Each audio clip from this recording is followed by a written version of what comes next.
మన మూలాలు మనకు గుర్తుంటున్నాయా? మన కుటుంబ విలువలకి మనం ఎంత విలువిస్తున్నాం? ఇది సెంట్రిక్గా తీసుకుని ఒక కార్యక్రమం చేయాలని ఆలోచించాం. అదే ఫ్యామిలీ వాల్యూస్. మరి దీనికి వచ్చే అతిథి కూడా అంతే విశిష్టంగా ఉండాలి. అడ్వకేట్ పూజారి నాగేశ్వరరావు గారు. సార్ నమస్కారం. కోటాను కోట్ల మంది వాళ్ళ బాధలు చెప్తారు, మేము ఈ బంధాలకు దూరం అయిపోయండి. అలా ఒక మహిళ మనకు ఒక వాయిస్ పంపించారు, ఒకసారి మనం విజువల్గా చూద్దాము. తప్పకుండా. ఇప్పుడు నేను మా అన్నయ్య బాగానే సెటిల్ అయిపోయాం, కానీ మా అమ్మ మా నాన్నే ఒంటరి అయిపోయారు. నాకేమో మా ఇంటికి వెళ్ళడానికి కూడా పర్మిషన్ లేదు.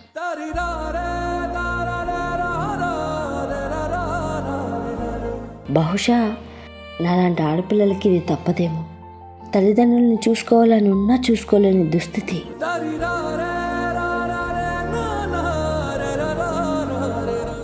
మా అన్నయ్య అయినా మా అమ్మ మా నాన్ని బాగా చూసుకుంటారు అని కొంచెం హోప్తో ఉండేదాన్ని. ఒక పూట ఇంటికి పిలిచి వాళ్ళకి అన్నం పెట్టడానికి కూడా మా వదినకి మనసు రావట్లేదు. ఏది మనదనుకుంటా ఏది కాదనుకుంటా. ఇప్పుడు వాళ్ళని అనాథాశ్రమంకి పంపించే పరిస్థితి వచ్చింది. ప్రతి కుటుంబంలో ప్రతి ఆడపిల్ల ఎదుర్కొంటున్న సమస్య. ఇప్పుడున్న సమాజంలో ఇల్లు అనేది ఒక సేఫెస్ట్ ప్లేస్ కాదు. మన భారతదేశంలో ఉన్న కుటుంబ వ్యవస్థ అనేది కుంటుపడిపోయింది. ఇప్పుడు భారతదేశంలో అత్యధికంగా డైవోర్స్ కావడానికి గల కారణాలలో ఇప్పుడు చెప్తున్న విషయం. అత్తమామలు పాత స్టోరీ, అమ్మ నాన్నలు కొత్త స్టోరీ. అవును, నీ జీవితంలో నీ తల్లిదండ్రులు కూడా భాగమే, నువ్వు ఎంతో కొంత వాళ్ళకు సాయం చెయ్యి. ఓకే, భర్త అర్థం చేసుకున్న రోజున కుటుంబాలంటే ప్రశాంతంగా ఉంటుంది. నమస్కారం అండి, సుమన్ టీవీకి స్వాగతం. నేను గీతాంజలి. టెక్నాలజీ పరంగా మనం ఎంత ముందుకు వెళ్ళిపోతున్నామో కదా ఈ రోజుల్లో. నిజమే, చాలా ఫాస్ట్ జనరేషన్. ఇప్పుడు వస్తున్న వాళ్ళైతే అసలు ఎవరు పట్టుకోలేనంత వేగంగా వెళ్ళిపోతున్నారు. అన్నీ మన చేతిలోకి అందుబాటులోకి వచ్చేస్తున్నాయి. కానీ మన మూలాలు మనకు గుర్తుంటున్నాయా? మన కుటుంబ విలువలకి మనం ఎంత విలువిస్తున్నాం? ఈ ఒక్క ఆలోచన వచ్చిందండి. ఇది సెంట్రిక్గా తీసుకుని ఒక కార్యక్రమం చేయాలని ఆలోచించాం. అదే ఫ్యామిలీ వాల్యూస్. వినడానికి ఈ పదం చాలా బాగుంటుంది, మనందరికీ బాగా పరిచయం ఉన్నదే, మనం వచ్చిందే అక్కడి నుంచి. కానీ ఇప్పుడున్న పరిస్థితుల్లో మన కుటుంబానికి, మన బంధాలకి మనం ఎంత విలువిస్తున్నాం అనేదే పెద్ద ప్రశ్న. విలువిస్తే ఏముంది, ఇవ్వకపోతే ఏముంది, మన లైఫ్ బాగుంది కదా అనుకునే వాళ్ళు ఉన్నారు. కానీ వాళ్ళ లైఫ్ ఎలా ఉంది అనేది కూడా ఒక క్వశ్చన్ మార్కే. వీటన్నిటిని దృష్టిలో పెట్టుకుని ఏర్పాటు చేసిన కార్యక్రమమే ఫ్యామిలీ వాల్యూస్. మరి దీనికి వచ్చే అతిథి కూడా అంతే విశిష్టంగా ఉండాలి. అందుకే మేము ఇన్వైట్ చేశాము సైలాజిస్ట్, అలాగే మనందరికీ బాగా సుపరిచితులైనటువంటి అడ్వకేట్ పూజారి నాగేశ్వరరావు గారు. సార్ నమస్కారం. ఎలా ఉన్నారు సార్? చాలా రోజులు అయిపోయింది జర్నీ. ఒక మంచి కార్యక్రమంతో మళ్ళీ ముందుకు వచ్చామనేది ఒక హ్యాపీనెస్ అయితే ఖచ్చితంగా ఇస్తుందండి. ఫ్యామిలీ వాల్యూస్, ఫస్ట్ ఈ పదం వినగానే ఏమనిపించింది మీకు? ప్రస్తుతం ఉన్న భారతదేశంలో, జనరల్గా ప్రపంచంలో ఏ దేశానికి లేని ప్రత్యేకత మన భారతదేశానికి ఉన్నది. ఎందుకు అంటే ఏంటంటే, నేను ప్రపంచంలో చాలా దేశాలు తిరిగినా, ప్రత్యక్షంగా గమనించిన కాబట్టి ఈ భారతదేశం అనేది కుటుంబ వ్యవస్థకు పట్టుకొమ్మ. ఓకే, ఎందుకంటే కొన్ని దశాబ్దాలుగా భారతదేశాన్ని కాపాడేదే ఒక కుటుంబ వ్యవస్థ. ఓకే, అటువంటి ఈ కుటుంబ వ్యవస్థ ఇవాళ భారతదేశంలో కుంటుపడిపోయింది. ఎంతగా కుంటుపడిపోయిందంటే, ఒకటే ఫ్యామిలీలో ఉన్న ఎవరైతే సభ్యులు ఉంటారో చూడు, కుటుంబ సభ్యుల మధ్యలోనే మనం ప్రతిరోజు రోజుకు ఒక హత్యని లేదా ఆత్మహత్యని చూడాల్సిన పరిస్థితి ఏర్పడుతుంది. ఓకే, ఇప్పుడున్న సమాజంలో ఇల్లు అనేది ఒక సేఫెస్ట్ ప్లేస్ కాదు అనే భావనలోకి ప్రజలు వెళ్ళిపోయారు. మన భారతదేశంలో ఉన్న కుటుంబ వ్యవస్థ అనేది కుంటుపడిపోయింది. దాని మీద పోరాటం చేస్తానికి కానీ, దాని మీద మాట్లాడటానికి కానీ, లేదా కుటుంబ విలువలు పెంపొందించి కుటుంబ సభ్యుల మధ్యలో ఒక ఆప్యాయతను, అనుబంధాన్ని, ప్రేమను, త్యాగాన్ని నేర్పగలిగే వ్యవస్థ భారతదేశంలో లేదు. అది మళ్ళీ తీసుకువద్దామని చేసే ప్రయత్నంలో భాగంగానే ఈ కార్యక్రమం అండి. తప్పకుండా నేను అందరికి చెప్పేది ఏంటంటే ఎక్కడైతే కుటుంబం బలంగా ఉంటుందో అక్కడ సమాజం బలంగా ఉంటుంది. ఎక్కడైతే సమాజం బలంగా ఉంటుందో అక్కడ దేశం బలంగా ఉంటుంది. ఇవన్నీ ఇంటర్లింక్డ్ ఉంటాయి. సరే, ఇలా మాట్లాడుకునే క్రమంలో ప్రోగ్రామ్ అనుకున్నప్పుడు కోటాను కోట్ల మంది వాళ్ళ బాధలు చెప్తారు, మేము ఈ బంధాలకు దూరం అయిపోయండి, కనీసం ఈ విలువలకు మేము నోచుకోలేకపోతున్నాం. అలా ఒక మహిళ మనకు ఒక వాయిస్ పంపించారు, ఒకసారి మనం విజువల్గా చూద్దాము. తన బాధ ఏంటి, మీ పర్సెప్షన్ ఏంటి, ఏ విధంగా చెప్తారు, మేబీ అది చాలా మందికి కనెక్ట్ అవ్వచ్చు. ఒకసారి మరి విజువల్ చూద్దాం. తప్పకుండా.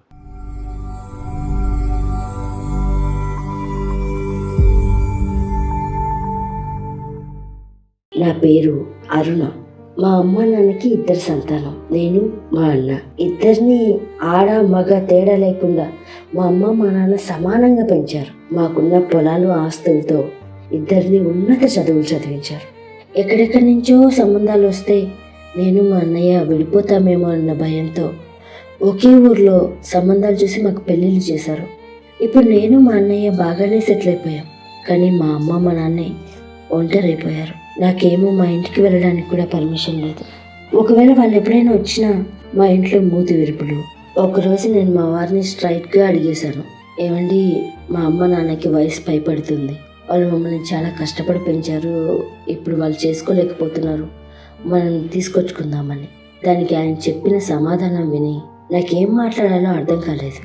పెళ్ళిలో నేనేమైనా మీకు మాట ఇచ్చానా మీ వాళ్ళని చూసుకుంటానని? మా వాళ్ళనే నేను చూసుకోవట్లేదు, ఇక వాళ్ళని ఎలా చూసుకుంటాను? ఆయన 2 వస్తే నాకు చాలా బర్డెన్ అయిపోతుంది అన్నారు. బహుశా నాలాంటి ఆడపిల్లలకి ఇది తప్పదేమో. తల్లిదండ్రులను చూసుకోవాలని ఉన్నా చూసుకోలేని దుస్థితి. ఏదైనా పండగ ఏదైనా వచ్చినప్పుడు వెళ్ళాలి, అమ్మకి పిండి వంటల్లో సాయం చేయాలి, నాన్న పక్కన కూర్చొని కబుర్లు చెప్పాలి అని ఉంటుంది కదా. సరే, నా పరిస్థితి ఇలా పక్కన పెడితే ఇక మా అన్నయ్య అయినా మా అమ్మ మా నాన్నని బాగా చూసుకుంటారు అని కొంచెం హోప్తో ఉండేదాన్ని. కానీ తర్వాత తెలిసింది ఏంటంటే వాడి పరిస్థితి నాకన్నా దారుణంగా ఉందని. ఒక పూట ఇంటికి పిలిచి వాళ్ళకి అన్నం పెట్టడానికి కూడా మా వదినకి మనసు రావట్లేదు. ఇక వాళ్ళని ఏం చూసుకుంటుంది? ఇక మా అన్నయ్య వాళ్ళ చేతిలో కీలుబొమ్మగా మారిపోయాడు. సో వాడు కూడా చూసుకునే పరిస్థితి లేదు. చిన్నప్పుడు నేను మా అన్న పెద్దయ్యాక అమ్మని ఇలా చూసుకోవాలరా, నాన్నని ఇలా చూసుకోవాలరా అని ఎన్నో కలలు కన్నాం. కానీ అవి ఇవి చూసుకోలేకపోతున్నాం. ఇప్పుడు వాళ్ళని అనాథాశ్రమంకి పంపించే పరిస్థితి వచ్చింది. నేను మొన్న బ్రతికుండి కూడా వాళ్ళని అనాథాశ్రమంకి పంపించాలా లేదా నా కాపురాన్ని పాడు చేసుకొని మా అమ్మ మా నాన్న కోసం వెళ్ళిపోవాలా? దీనికి సమాధానం మీరే చెప్పండి, దయచేసి చెప్పండి. ఏమనిపించింది సార్ అర్థమైనప్పుడు? ఇది ఇప్పుడు భారతదేశంలో ప్రతి కుటుంబంలో ప్రతి ఆడపిల్ల ఎదుర్కొంటున్న సమస్య ఇది. ప్రతి ఆడపిల్ల. ఎందుకంటే ఇప్పుడు మనం అందరికి చెప్పాల్సిన విషయం ఏంటంటే మనం జీవితంలో కొన్ని రీప్లేస్ చేయలేము. నువ్వు 100 కోట్లు ఇచ్చినా 500 కోట్లు ఇచ్చినా కొన్ని రీప్లేస్ చేయలేము, అసంభవం అది. ఓకే, అట్లా మనం రీప్లేస్ చేయలేని అంశాలలో ప్రధానంగా ఉండాల్సింది తల్లిదండ్రులు. మన పుట్టుక అనేది మనకు జన్మనిచ్చిన తల్లిదండ్రులు కాబట్టి మనం ఏం చేసినా కూడా వాళ్ళని రీప్లేస్ చేయలేము. సో మన జన్మకు కారణమైన మన తల్లిదండ్రుల్ని మనం బాధ్యతగా చూసుకోవాల్సిన పరిస్థితి అనేది ప్రతి ఒక్కరికి అది ఒక బాధ్యత కింద తీసుకోవాలి. అది మన జీవితంలో ఎన్ని కష్టాలు ఎదురైనా ఏది చేసినా కూడా మనం తల్లిదండ్రుల్ని చాలా జాగ్రత్తగా చూసుకోవాలనేది ఖచ్చితంగా మనం అందరికి చెప్తున్నాం మనం. ఓకే, ఎందుకు అంటే ఏంటంటే ఈ మానవ జీవితంలో అత్యంత దయనీయమైన పరిస్థితి కానీ లేకపోతే తట్టుకోలేని పరిస్థితి ఏమైనా ఉందంటే అది వృద్ధాప్యం. ఎందుకంటే ఆ టైంలో వాళ్ళు ఏమైనా చేసుకోవాలన్నా కూడా చేసుకోలేరు. ఓకే, ఆ వృద్ధాపంలో ఏంటంటే వాళ్ళకు పనులు చేస్తానికి, వాళ్ళ పక్కన నిలబడటానికి, వాళ్ళ జీవితంలో ఉన్న ఒక మోరల్ సపోర్ట్ ఇవ్వడానికి వాళ్ళకి పిల్లలే ఆధారం. ఎందుకంటే అప్పటి వరకు వాళ్ళ పిల్లల మీద ఎంతో ఆశలు పెట్టుకొని వాళ్ళ జీవితంలో ఎన్నో త్యాగాలు చేసి పిల్లల యొక్క ఎదుగుదలని వాళ్ళ కళ్ళారా చూస్తూ ఉండాలనే కోరికతోని తల్లిదండ్రులు చాలా త్యాగాలు చేసేస్తారు. అది నేర్పాల్సిన విషయం చాలా ఉంటుంది. సో ఎక్కడైతే మనం తల్లిదండ్రుల్ని మనం ఎక్కడైతే రీప్లేస్ చేయలేమో, మనం ఒక విషయాన్ని మనం రీప్లేస్ చేయలేము అంటే అది మన జీవితంలో అత్యంత అరుదైన విషయం. అది మన జీవితంలో ఎన్నో అరుదైన విషయాలలో తల్లిదండ్రులు కూడా ఒక అరుదైన విషయం అది. కానీ ఇప్పుడు అరుణ గారి కథ సార్, ఇప్పుడు ఆమె పెళ్లి చేసుకున్నారు, వెళ్ళారు, భర్త ఇంటి నుంచి మాత్రం ఎలాంటి సపోర్ట్ లేదు. తల్లిదండ్రుల దగ్గరికి వెళదామన్నా సరే, లేకపోతే కనీసం వాళ్ళు పలకరించాలన్నా ఇప్పుడు వాళ్ళు ఆ స్టేజ్లోకి వచ్చేసారు. అన్నయ్య కూడా చూడలేకపోతున్నారని చెప్పారు. వారి కారణం వారికి ఉండొచ్చు. పోనీ ఈ వాళ్ళ వృద్ధాప్యంలో ఉన్నప్పుడు కనీసం ఒక 10 రోజులైనా, సంవత్సరం అంతానో పూర్తిగా ఉండిపోనక్కర్లేదు, ఒక 10 రోజులు ఇంటికి పిలిచి వాళ్ళకి అన్నం పెట్టే దిక్కు కూడా లేదు అని ఆవిడ అంత ఆవేదన వ్యక్తం చేశారు. అవును, ఆమె ఆవేదనలో 100% నిజం ఉంది. 100% నిజం ఉంది. అదే ఇంతకుముందు చెప్పినట్టు భారతదేశంలో ఈ జనరేషన్లో పెళ్ళైన ప్రతి మహిళ ఎదుర్కొనే సమస్య అది. అది ఒక్కళ్ళు ఎదుర్కొనేది కాదు అది. ఇప్పుడు మరి బాధ్యత అది- వారి సోదరుడి పైన ఉంటుంది ఖచ్చితంగా తీసుకోవాలా, సోదరుడు తీసుకోవాలా, సోదరి కూడా తీసుకోవాలా. ఓకే, ఇప్పుడు భారతదేశంలో అత్యధికంగా డైవోర్స్ కావడానికి గల కారణాలలో ఇప్పుడు చెప్తున్న ఇష్యూ ఒకటి. ఇప్పుడు ఈ కేసులో అత్తమామలు అత్తమామలు కాదు, అమ్మ నాన్న. అమ్మ నాన్న అత్తమామలు పాత స్టోరీ, ఇప్పుడు అమ్మ నాన్నలు కొత్త స్టోరీ.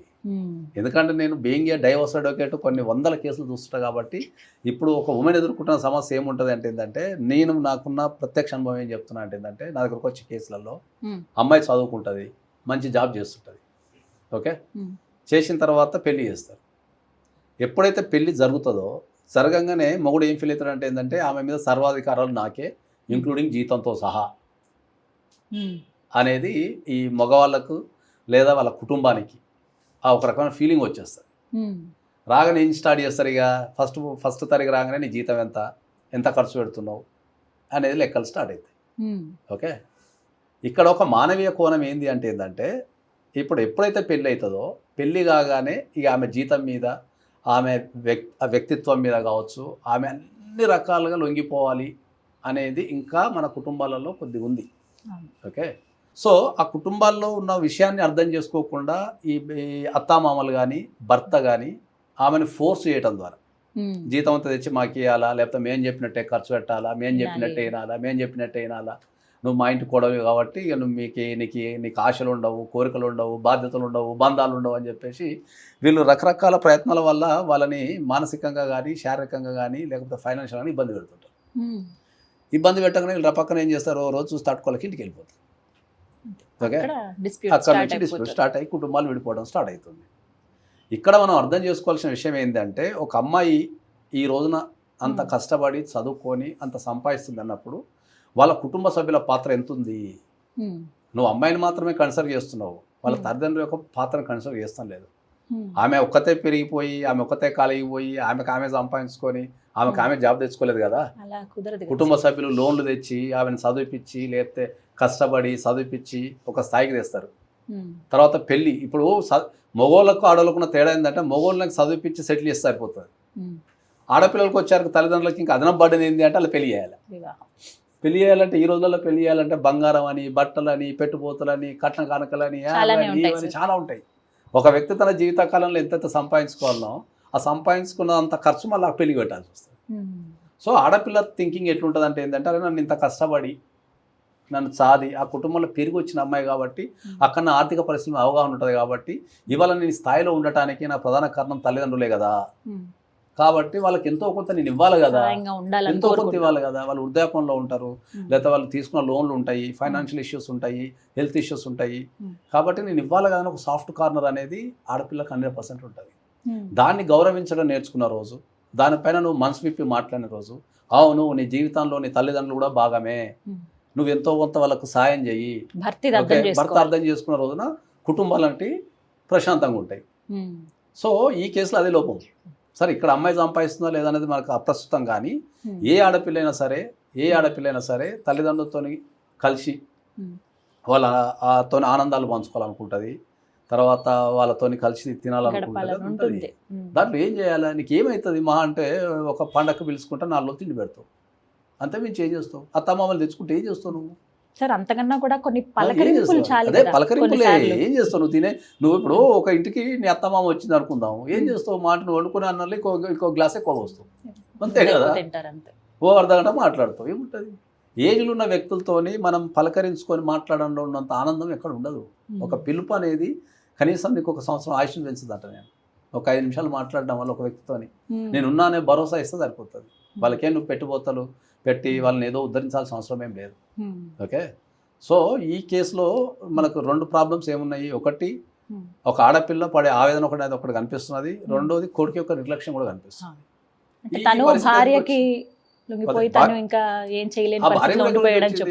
మళ్ళీ తల్లిదండ్రుల దగ్గర వచ్చింది కదా. ఇక్కడ ఉన్న 2 అదే అంటున్నా, ఇక్కడ ఉన్న 4 వ్యక్తులు అంటే కొడుకు భార్య, లేకపోతే కూతురు అల్లుడు, వీళ్ళందరూ ఎక్కడి నుంచి వచ్చిండ్రు? కుటుంబాల నుంచి వచ్చినోళ్ళే కదా. మరి ఆ కుటుంబాన్ని కాపాడుకోవాల్సిన బాధ్యత ఎవరికి ఉంటుంది? ఇప్పుడు ఆ కోడలికి వారి తల్లిదండ్రులకి ఇదే పరిస్థితి ఎదురైతే అప్పుడు అర్థం. అదే అంటున్నా, ఇవన్నీ ఇంటర్లింక్డ్. ఇవన్నీ ఇప్పుడు మనం జనరల్ మన కుటుంబాలలో ఏం మాట్లాడుకుంటాం, ఆ అమ్మాయి తల్లిదండ్రులు వస్తుంటే అమ్మాయి ఎక్కువ ప్రాధాన్యత ఇస్తుంది, అబ్బాయి తల్లిదండ్రులు వస్తే అబ్బాయి ఎక్కువ ప్రాధాన్యత ఇస్తాడు. దాన్ని ఆపోజిట్ చేయాలి మనం.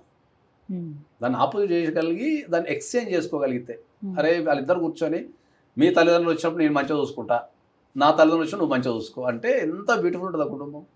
Exchange of thoughts. అదే ఆ గేమ్ కూడా ఖతర్నాక్ ఉంటుంది తెలుసా నీకు? అవునా? అవును, ఎందుకు ఉండదా? కొన్ని ఒక భార్య భర్త కుటుంబాల్లో- కూర్చొని ఇప్పుడు నీ తల్లిదండ్రులు వచ్చినప్పుడు నువ్వు ఎక్కువ ఇంపార్టెన్స్ ఇస్తావు కదా, ఈసారి నువ్వు తగ్గిపో, నేను బాగా ఇంపార్టెన్స్ ఇస్తా, ఆ గేమ్ ఆడుకుందాం. నెక్స్ట్ నా తల్లిదండ్రులు వచ్చినప్పుడు వాళ్ళతో మంచిగా ఉండు, మంచి వాళ్ళకి తిండి పెట్టు, మంచి బట్టలు పెట్టు, నీ తల్లిదండ్రులు వచ్చినప్పుడు నేను పెడతా అని చెప్పేసి ఆ ఎక్స్చేంజ్ అయిపోతే వాళ్ళు వచ్చినప్పుడు ఆ పరకాయ ప్రవేశం చేస్తే ఆ కుటుంబం ఎంత అందంగా ఉంటుంది. నిజంగా ఇది ఇలాంటి ఇప్పుడు భార్య ఏమనుకుంటది, అరే నా తల్లిదండ్రులు వస్తే మా ఆయన ఇంత మంచిగా చూసుకున్నాడు అని భర్త మీద గౌరవం పెరుగుతుంది. ఆ తల్లిదండ్రులు ఏమనుకుంటారు, అరే అమ్మ మా అల్లుడు అసలు ఎంత మంచిగా చూసుకున్నాడు అని ఎక్స్చేంజ్ ఆఫ్ థాట్స్ చేసేసుకుంటే అయిపోతుంది. చాలా మంది నీ జీవితంలో ఎన్నో నటిస్తావు కదా, నాలో నటించరాడు అయిపోతుంది అమ్మ జీవితం. నటించొద్దనేదే సార్, ఆ ప్రేమ ఆప్యాయతలు మళ్ళీ తిరిగి రావాలి అదే అనేది దానికే ప్రయత్నం. నేను ఏం చెప్తున్నా, వీళ్ళకి ఉల్టా చేసుకుంటే అయిపోతుంది, ఈక్వల్ అయిపోతుంది అప్పుడు. ఇప్పుడు కొంతమందిని చూస్తాం, అత్తమామ అని పిలవరు, అమ్మ నాన్న అనే పిలుస్తారు. అవును, కొన్ని ఇళ్లలో బాగుంటాయి బంధాలు. కొన్ని ఇళ్లలో. కానీ ఎక్కువ కుటుంబాలు అయితే ఇవి ఎదుర్కొన్న ఎక్కువ కుటుంబాలు ఇప్పుడు ఈ అమ్మాయి ఎదుర్కొన్న సమస్య మన భారతదేశంలో ఎక్కువ ఉంది. వీళ్ళందరికీ ఇచ్చిన సలహా ఏంటి అంటే, ఒక కుటుంబం మంచిగా ఉండాలంటే మీరు ఏం చేయండి, మీ భార్య ప్లేస్లో మీరు కొంతకాలం నటించేసిండి అంటే నేను అంటే నువ్వు మీ అత్త మామల్ని నువ్వు తెచ్చుకొని నువ్వే తిండి పెడితే నీ భార్యకు కూడా విలువ ఉంటుంది. నీ భార్య నీకు విలువ ఏంటో నేర్చుకుంటుంది. అయ్యో నా తల్లిదండ్రులు మంచిగా చూసుకుండే, నా తల్లిదండ్రులకు రెస్పెక్ట్ ఇచ్చిండే, నా తల్లిదండ్రులకు బట్టలు పెట్టిండే, నా తల్లిదండ్రులతో మంచిగా మాట్లాడని చెప్పి భార్య ఏం చేస్తుంది, లొంగిపోతుంది నీకు. అరే నా తల్లిదండ్రులు ఇంత మంచిగా చూసుకుంటే కదా అని లొంగిపోతుంది. అట్ ద సేమ్ టైం అప్పుడు ఏం చేస్తుంది ఆమె, నీ తల్లిదండ్రులు కూడా మంచిగా చూసుకుంటుంది. ఎందుకంటే మన దాంట్లో ఇప్పుడు మనకు కొన్ని కల్చర్ ఉంది. ఏం కల్చర్ ఉంటుంది, ఏదో రిటర్న్ గిఫ్ట్ అంటారు. రిటర్న్ గిఫ్ట్ ఎందుకు ఇస్తాం మనం, ఎందుకు ఇస్తాం?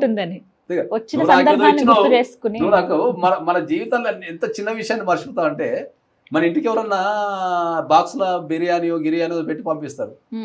పంపించిన తర్వాత మనం ఏం చేస్తాం, మళ్ళీ బాక్స్ ఇచ్చినప్పుడు అరే ఖాళీ ఏదో ఒకటి పెట్టి, అట్లాంటిది ఇది.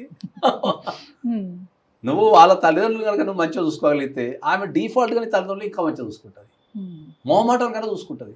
అయ్యో నా తల్లిదండ్రులకి ఇంత వాల్యూ ఇచ్చినప్పుడు నేను వాళ్ళ తల్లిదండ్రులకు వాల్యూ ఇవ్వాలి, విలువను మనం నేర్పగలిగితే ప్రతి కుటుంబం చాలా సంతోషంగా ఫ్యామిలీ సాంగ్ పాడుకుంటారు. సార్ మీ పర్సెప్షన్లో చాలా అద్భుతంగా ఇది ఒక సలహా అయితే ఇచ్చారు.